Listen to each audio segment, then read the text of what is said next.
अस्सलाम वालेकुम। Federal biology के आज हमने जो टॉपिक डिस्कस करने हैं वो है लिपिड और न्यूक्लिक एसिड।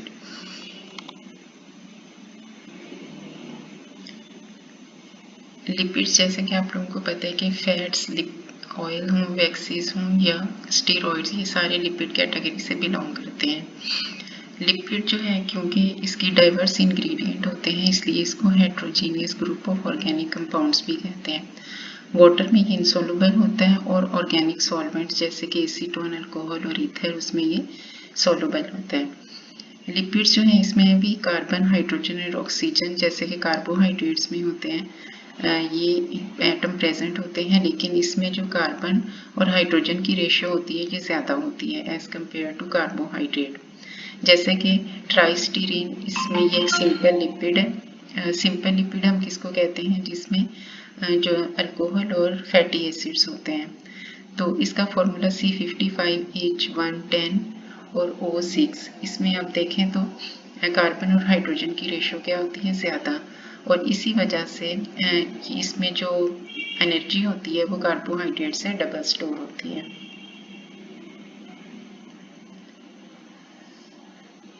लिपिड्स जो है ये इंपॉर्टेंट कंपोनेंट है, यानी ये स्ट्रक्चर भी बनाते हैं जैसे कि फॉस्फोलिपिड और कोलेस्ट्रॉल, ये प्लाज्मा मेम्ब्रेन का इंपॉर्टेंट पार्ट है।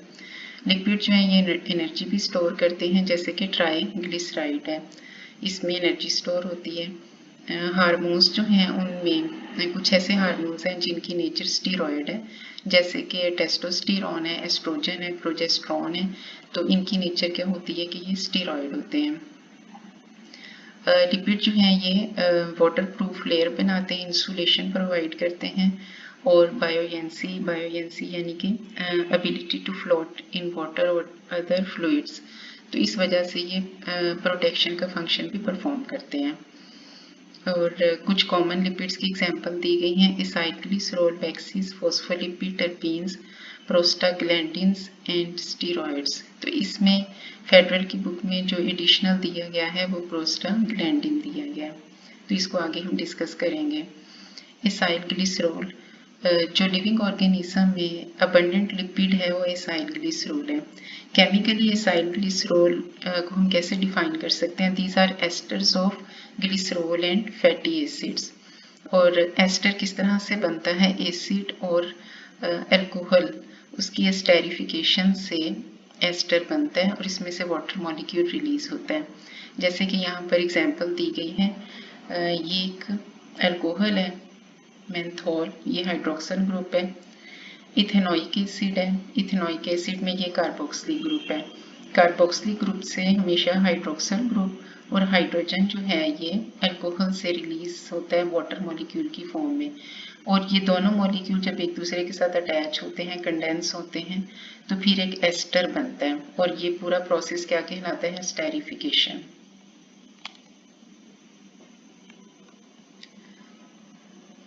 और यहाँ पर ट्राइसाइलग्लिसरॉल इसकी फॉर्मेशन को दिखाया गया है, और पीटीबी में भी इसी की एग्जाम्पल है, लेकिन यहाँ पर कुछ पॉइंट्स जो हैं वो ज़्यादा लिखे हुए हैं जिसको हम डिस्कस कर लेते हैं। ये ग्लिसरॉल है, ग्लिसरॉल जो है 3 कार्बन कंपाउंड है, 1, 2 एंड 3, और हाइड्रोक्सल ग्रुप जाहिर है कि 3 ही इसके साथ अटैच होंगे।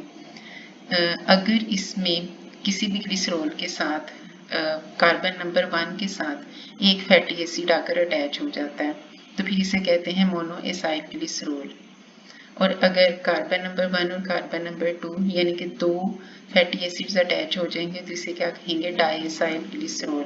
और जो भी यहाँ पे रिएक्शन होता है, अगर एक फैटी एसिड अटैच होता है तो एक वाटर मॉलिक्यूल रिलीज होगा, 2 अटैच होते हैं तो 2 वाटर मॉलिक्यूल रिलीज होंगे, और अगर तीसरा फैटी एसिड भी कार्बन नंबर 3 के साथ आकर अटैच हो जाता है तो फिर हम क्या कहेंगे, ट्राइएसाइल ग्लिसरॉल। ट्राइएसाइल ग्लिसरॉल जो है इसी को ही न्यूट्रल लिपिड भी कहते हैं, क्योंकि तीनों के तीनों जो हाइड्रोक्सल ग्रुप है ये ऑक्यूपाई हो चुके हैं, और अब कोई भी हाइड्रोक्सल ग्रुप जो है जिसके ऊपर चार्ज होता है वो यहाँ पर नहीं है, इसलिए इसको क्या कहेंगे, न्यूट्रल लिपिड। इसका मतलब जो न्यूट्रल लिपिड है वो ट्राइएसाइल ग्लिसरॉल ही न्यूट्रल लिपिड होंगे। यहाँ पर ये दिखाया गया है कि saturated fatty acid palmitic acid है, इसका सोर्स क्या होता है, मोस्टली जो फैट्स और ऑयल्स हैं उसमें पामिटिक एसिड होता है। नंबर ऑफ कार्बन इसमें 16 है, और इसका जो मेल्टिंग पॉइंट है वो 63 डिग्री सेंटीग्रेड। उसके बाद स्टीरिक एसिड है, ये भी सैचुरेटेड फैटी एसिड है, यानी इसमें सिंगल बॉन्ड ही प्रेजेंट होगा और इसका भी सोर्स सेम है और इसके जो नंबर ऑफ कार्बन है वो 18 और इसका मेल्टिंग पॉइंट जो है ये 70 डिग्री सेंटीग्रेड। क्योंकि carbon number of carbon increase होगा तो मेल्टिंग पॉइंट जो है ये भी इंक्रीज होता जाएगा। फिर यहाँ पर अनसैचुरेटेड फैटी एसिड है, यानी जिनमें डबल बॉन्ड प्रेजेंट होता है। ओलिक एसिड, इसका जो सोर्स है वो ऑलिव ऑयल है, इसमें नंबर ऑफ कार्बन 18 है और कार्बन नंबर 9 और 10 के दरमियान में डबल बॉन्ड प्रेजेंट होता है और इसका melting point 4 degree centigrade. Linoleic acid, ये वेजिटेबल ऑयल्स में होता है, इसमें जो नंबर ऑफ कार्बन एटम है वो भी 18 ही है, लेकिन इसमें जो डबल बॉन्ड है दो जगह के ऊपर प्रेजेंट होगा, 9 और 10 के दरमियान, 12 और 13 कार्बन के दरमियान और इसका जो मेल्टिंग पॉइंट होगा वो -5 डिग्री सेंटीग्रेड। नेक्स्ट टॉपिक जो है वो वैक्सीज है। वैक्सीज हाइड्रोफोबिक कंपाउंड है। दो टाइप की वैक्सीज होती हैं, एक नेचुरल वैक्सीज जिनको सिंपल लिपिड्स भी कहते हैं और ये ज़्यादातर एस्टर्स होते हैं फैटी एसिड्स के और अल्कोहल के, जैसे कि हनी कोम की वैक्स होती है वो नेचुरल वैक्स है। क्यूटिन जो कि क्यूटिकल की लेयर बनाती है प्लांट्स के ऊपर, प्रोटेक्टिव नेचर की होती है, ये इनर्ट होती है और इसलिए ये प्रोटेक्टिव लेयर प्लांट की लीफ सरफेस के इर्द गिर्द बनाती है। जो सिंथेटिक वैक्सीज होती हैं ये डेरिवेटिव्स होती हैं पेट्रोलियम और पॉलीइथिलीन और इसकी एग्जांपल पैराफिन है जो कि कैंडल बनाने में भी यूज़ होती है। नेक्स्ट टॉपिक जो है वो फॉस्फोलिपिड है। फॉस्फोलिपिड फॉर्मूला के साथ पीटीबी में दिया गया है, तो इसमें ये बताया गया कि phospholipid these are the derivatives of the phosphatidic acid और पीटीबी में दिखाया गया है फॉस्फेटिडिक एसिड जो है ये किस किस के मिलने से बनता है। एक ग्लिसरॉल का मॉलिक्यूल, दो जो हैं इसमें फैटी एसिड्स होते हैं जो कार्बन नंबर 1 और कार्बन नंबर 2 पे अटैच होते हैं। इसका ये मतलब होगा कि ये दो फैटी एसिड्स जो अटैच होते हैं तो डाइएसाइल ग्लिसरॉल ये बना रहे हैं और तीसरा जो कार्बन होता है उसमें फॉस्फेट ग्रुप अटैच होता है, तो ये तीनों मिलके फॉस्फेटिडिक एसिड बनाते हैं। और जब अभी हमने कहा कि जो फॉस्फोलिपिड हैं these are the derivatives of the phosphatidic acid, तो अगर फॉस्फेट ग्रुप के साथ कोलिन, इथेनॉलमीन, इनोसिटोल, सीरीन, इन चारों में से कोई एक ग्रुप आकर अटैच हो जाए फॉस्फेट ग्रुप के साथ तो फिर वो फॉस्फोलिपिड बन जाता है। सबसे कॉमन जो फॉस्फोलिपिड है वो फॉस्फेटिडाइल कोलाइन, जिसका दूसरा नाम क्या है लेसिथीन, ये है जिसका यहाँ पर जो पीटीबी है उसमें फॉर्मूला भी उसका दिखाया गया। तो फॉस्फोलिपिड जो है ये हेड और टेल से हम इसको शो करते हैं। जो हेड वाला पोर्शन होता है इसमें कोलिन, फॉस्फेट ग्रुप और ग्लिसरॉल ये होते हैं और जो नॉन पोलर या हाइड्रोफोबिक रीजन होता है जो कि टेल की फॉर्म में शो करते हैं इसमें फैटी एसिड्स होते हैं और जहाँ पर डबल बॉन्ड आ जाता है वहाँ पर फैटी ये जो टेल है ये थोड़ी सी बेंड हो जाती है, तो ये फॉस्फेटिडाइल कोलाइन या लेसिथीन इसका फॉर्मूला है। टर्पीन्स में यहाँ पर दिखाया गया कि ये आइसोप्रीन यूनिट ये मिलके क्या बनाते हैं टर्पीन्स बनाते हैं और जो आइसोप्रीन यूनिट है ये 5 कार्बन बिल्डिंग ब्लॉक है, ये कंडेंस होके तो डिफरेंट टाइप की टर्पीन्स बनाता है। तो इसमें अगर दो आइसोप्रीन के यूनिट अटैच हो जाएं तो इसे मोनोटर्पीन्स कहते हैं, जिसकी एग्जांपल जो है ये मेंथोल है। मेंथोल C10H20O इसका फॉर्मूला होता है, ज़्यादातर ये कॉस्मेटिक्स मेडिसिन की प्रिपरेशन में यूज़ होता है और ऐसी मेडिसिन जो कि पेन जिससे रिलीफ मिलता है उसमें भी या कफ ड्रॉप्स में या नेजल इनहेलर वगैरह में यूज़ होता है। अगर 4 आइसोप्रीन के यूनिट आपस में अटैच हो जाएं तो उसे डायटरपीन कहते हैं। For example vitamin A phytol, phytol जो है ये क्लोरोफिल के मॉलिक्यूल की टेल बनाती है और इसका फॉर्मूला होता है C20H39 और अगर 6 आइसोप्रीन यूनिट अटैच हो जाए तो इससे ट्राइटरपीन बनते हैं, जैसे कि एम्ब्रीन, ये भी परफ्यूम वगैरह में यूज़ होता है। जो नेचुरल रबर है ये पॉलीटरपीन है, यानी more than 6 isoprene unit attach होकर पॉलीटरपीन बनाते हैं। स्टीरॉइड्स जो हैं ये हाई मोलेकुलर वेट लिपिड्स होते हैं जो कि क्रिस्टलाइन फॉर्म में आ सकते हैं और इसके अंदर ये 17 कार्बन न्यूक्लियस प्रेजेंट होता है, जिसमें ये 1 2 3 एंड 4 रिंग्स जो हैं ये एक दूसरे के साथ अटैच होते हैं। इनमें से जो 3 रिंग होते हैं ये 6 कार्बन रिंग होते हैं और एक जो है ये 5 कार्बन रिंग होता है। और इसके साथ जो है साइड चेन आकर कार्बन हाइड्रोजन की अटैच होकर डिफरेंट कंपाउंड्स बनाती हैं। कोलेस्ट्रॉल जो है वो इसकी एग्जांपल है। कोलेस्ट्रॉल जो है काफ़ी दूसरे जो कंपाउंड्स होते हैं उनको बनाने में भी यूज़ होता है, जैसे बाइल एसिड है, टेस्टोस्टेरोन जो कि मेल सेक्स हार्मोन है, फीमेल सेक्स हार्मोन प्रोजेस्टेरोन और एस्ट्रोजन इनके बनाने में यूज़ होता है। बाइल सॉल्ट जो है ये फैट्स को इमल्सिफाई करता है और विटामिन डी को भी इमल्सिफाई करते हैं। प्रोस्टाग्लैंडिन्स जो हैं ये जितने मैमेलियन टिश्यूज़ हैं उनमें प्रेजेंट होता है और ये एक लोकल हार्मोन के तौर पर एक्ट करता है। वैसे नेचुरली अगर हम देखें तो हार्मोन्स जो हैं ये ग्लैंड्स प्रोड्यूस करते हैं और वो ट्रांसपोर्ट होके ब्लड स्ट्रीम में शामिल होते हैं और किसी डिस्टेंट एरिया में जाकर अपनी इफेक्ट को शो करते हैं। लेकिन ये जो प्रोस्टाग्लैंडिन्स हैं ये जहाँ पर इनकी ज़रूरत होती है वहीं पर ही प्रोड्यूस होते हैं, इसलिए इनको क्या कहते हैं कि ये लोकल हार्मोन्स हैं। जो प्रोस्टाग्लैंडिन्स हैं ये भी डेरिवेटिव्स हैं एराकिडोनिक एसिड से ये डिराइव होते हैं और जो एराकिडोनिक एसिड होता है ये C20H32O2 इसका फॉर्मूला होता है। तो जो प्रोस्टाग्लैंडिन्स होते हैं इसमें भी जो कार्बन नंबर होता है वो 20 होता है और इसका जो फंक्शन होता है, कुछ जो प्रोस्टाग्लैंडिन्स होते हैं ये ब्लड प्रेशर को कम करते हैं और कुछ जो हैं ये ज़्यादा करते हैं। और जो इनका इम्यून सिस्टम में इनका काम होता है कि जो प्रोस्टाग्लैंडिन्स हैं this cause the pain, fever, inflammation and blood clotting. और जो जब भी पेन किलर लेते हैं तो उसमें आपने पढ़ा होगा कि इसमें एस्प्रीन होती है। जो एस्प्रीन है ये जैसे फीवर को भी कम करती है, पेन में भी रिलीफ देती है। तो ये किस तरह से अपना फंक्शन परफॉर्म करती है, क्योंकि ये प्रोस्टाग्लैंडिन्स की सिंथेसिस को इनहिबिट कर देती है, तो इस तरह से पेन में रिलीफ मिल जाता है। न्यूक्लियोटाइड का नेक्स्ट टॉपिक है, उसमें जो मेन पॉइंट है जो डिफरेंट है पीटीबी से या एडिशनल पॉइंट है सिर्फ उसको ही हम डिस्कस करेंगे, बाकी पीटीबी से ही बाकी सारी इसकी डिटेल है। तो इसमें जो पॉलीमराइजेशन है न्यूक्लियोटाइड की उसमें ये दिखाया गया कि जब भी एक न्यूक्लियोटाइड दूसरे के साथ अटैच होता है तो ये जो मोनोमर्स कार्बोहाइड्रेट्स, प्रोटीन्स या लिपिड्स में अटैच होते हैं तो वाटर मॉलिक्यूल रिलीज होता है, लेकिन इसमें वाटर मॉलिक्यूल रिलीज नहीं होता बल्कि इसमें पायरोफॉस्फेट रिलीज होता है।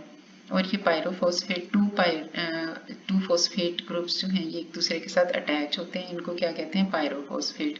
और ये पायरोफॉस्फेट जो है ये बाद में by the addition of water molecule ये क्लीव होता है, टूट जाता है और एनर्जी प्रोवाइड करता है। तो इस तरह से जब एक न्यूक्लियोटाइड दूसरे के साथ अटैच होता है तो पायरोफॉस्फेट इसमें से रिलीज होता है और इनके दरमियान में जो बॉन्ड बनता है वो फॉस्फोडाइएस्टर बॉन्ड बनता है।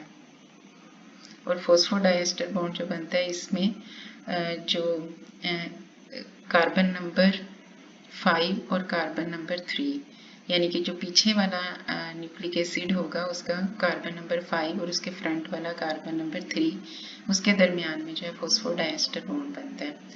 ये स्ट्रक्चर NAD का है, ये एक डाइन्यूक्लियोटाइड है, NAD निकोटिनामाइड एडेनिन डाइन्यूक्लियोटाइड। ये DNA का डबल हेलिक्स स्ट्रक्चर दिखाया गया है जिसमें एक स्पाइरल जो है उसमें 10 नाइट्रोजनस बेसिस होती हैं और इसकी लेंथ 3.4 नैनोमीटर होती है। जो डायामीटर है ये 2 नैनोमीटर, ये जो दिखाया गया ये हाफ दिखाया गया, 1 नैनोमीटर इस तरफ है और 1 नैनोमीटर इस तरफ है, तो इसका जो डायामीटर है ये 2 नैनोमीटर डायामीटर है और एक स्पाइरल की जो लेंथ है 3.4 नैनोमीटर और दो नाइट्रोजनस बेसिस के दरमियान में जो डिस्टेंस है वो 0.34 मीटर। और ये यहाँ पर जो है अटैचमेंट दिखाई गई है कम्प्लीमेंट्री नाइट्रोजनस बेसिस की, ये तो सेम है जिससे कि पीटीबी में दिखाया गया। कॉन्सेप्ट ऑफ जीन, जैसे कि आपको पता है कि जीन हम किसको कहते हैं, small portion of the DNA is known as gene, और उसमें जीन जो है ये नाइट्रोजनस बेसिस का जो सीक्वेंस है या न्यूक्लियोटाइड का सीक्वेंस है उसको हम जीन कहते हैं। डीएनए के ऊपर ये लोकेटेड होते हैं। डीएनए से फिर मैसेंजर आरएनए के ऊपर ये कोड ट्रांसफर होता है और फिर मैसेंजर आरएनए साइटोप्लाज्म में आकर बाकी जो आरएनएस हैं उनको यूटिलाइज करके तो प्रोटीन की सिंथेसिस करता है। और जितने भी कैरेक्टरिस्टिक्स होते हैं किसी भी बॉडी के, जैसे यहाँ पे लिखा हुआ है कि आई कलर, हेयर कलर, ये सारे जो हैं ये प्रोटीन्स बनाती हैं और मैसेज कहाँ से लेकर आती हैं, ये डीएनए से। ट्रांसफर आरएनए का ये स्ट्रक्चर है और इसको कहते हैं कि ये क्लोवर लीफ मॉडल है। इसमें ये स्टेम हैं, ये लूप बने हुए हैं, ये इनको स्टेम कहते हैं। और जो ये वाला स्टेम होता है इसके साथ एंटी कोड है। एंटी कोड जो है ये जो मैसेंजर आरएनए के ऊपर कोड होता है उसका कॉम्प्लीमेंट्री होता है, और जो 3 प्राइम एंड होता है इसका यहाँ पर अमाइनो एसिड को ये अटैच करके या कैरी करके लेकर आता है। Conjugated molecules. कॉन्जुगेटेड मॉलिक्यूल्स हम किसको कहते हैं कि जो मॉलिक्यूल्स 2 डिफरेंट कैटेगरी से बिलोंग करने वाले बायोलॉजिकल मॉलिक्यूल से मिलकर बनते हैं। जैसे कि ग्लाइकोलिपिड, इसमें कार्बोहाइड्रेट और लिपिड यानी 2 डिफरेंट कैटेगरीज जो हैं एक दूसरे के साथ इकट्ठी हो गई हैं। ग्लाइकोप्रोटीन ये कार्बोहाइड्रेट और प्रोटीन के मिलने से बनता है। लिपोप्रोटीन लिपिड और प्रोटीन के। न्यूक्लियोप्रोटीन या इसको न्यूक्लियोहिस्टोन भी कहते हैं, ये न्यूक्लिक एसिड और जो हिस्टोन प्रोटीन है उससे मिलने से बनता है।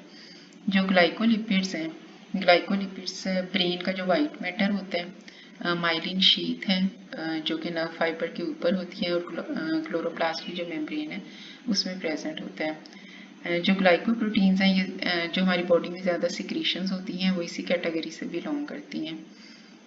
और ये भी इस कार्बोहाइड्रेट और प्रोटीन के दरमियान में कोवेलेंट बॉन्ड बनता है, उससे ये ग्लाइकोप्रोटीन बनती है।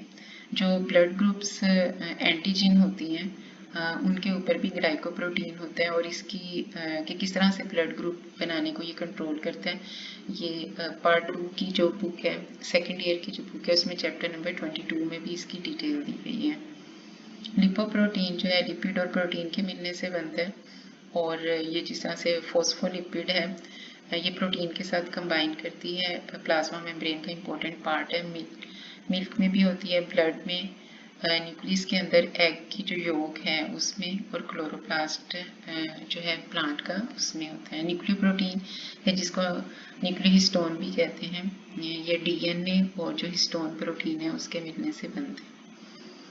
यहाँ पर ये जो बॉक्स है इसमें ये बताया गया कि जो राइबोस है, आरएनए में जो पेंटोज शुगर होती है वो राइबोस होती है, और जो डीएनए में पेंटोज शुगर होती है वो डीऑक्सी राइबोस है। डीऑक्सी का क्या मतलब है कि एक ऑक्सीजन राइबोस शुगर में से हम निकाल दें। तो ये जो ऑक्सीजन है ये कहाँ से निकलता है, ये कार्बन नंबर 2 से निकलते हैं। तो यहाँ से अगर ऑक्सीजन को रिमूव कर दें तो ये डीऑक्सी राइबोस बन जाते हैं। अब इसका क्या बेनिफिट होता है, जैसे कि यहाँ पर लिखा है कि RNA is usually degraded within your cell in 30 minutes. इसका मतलब है कि जो आरएनए है ये कितनी जल्दी डिग्रेड हो जाता है। लेकिन जब ये डीएनए में डीऑक्सी राइबोस जब बनता है तो 2 प्राइम एंड से ऑक्सीजन रिमूव हो जाती है। तो जब 2 प्राइम एंड से ऑक्सीजन रिमूव हो जाती है तो फिर ये जो शुगर मॉलिक्यूल है ये किसी भी केमिकल रिएक्शन में इन्वॉल्व नहीं होता। तो इसका मतलब है कि ये डीएनए को स्टेबिलिटी प्रोवाइड करता है। जैसे कि यहाँ पर उन्हें बताया गया कि hydroxyl group at the 2 prime position can participate in a reaction that cleave the phosphodiester bond. तो अगर यहाँ पर हाइड्रोक्सिल ग्रुप होता तो फिर ये केमिकल रिएक्शन में पार्टिसिपेट करता। तो ऑक्सीजन क्योंकि अग्रेसिव नेचर की होती है किसी भी केमिकल रिएक्शन में, तो जब ऑक्सीजन यहाँ से रिमूव हो गई तब ये डीएनए को स्टेबिलिटी प्रोवाइड करेगा। और डीएनए की स्टेबिलिटी क्योंकि ये एक जेनेटिक मटेरियल है ये बहुत ज़रूरी होती है, तो इसका बेनिफिट भी यही है कि डीएनए जो है ये ज़्यादा स्टेबल होता है।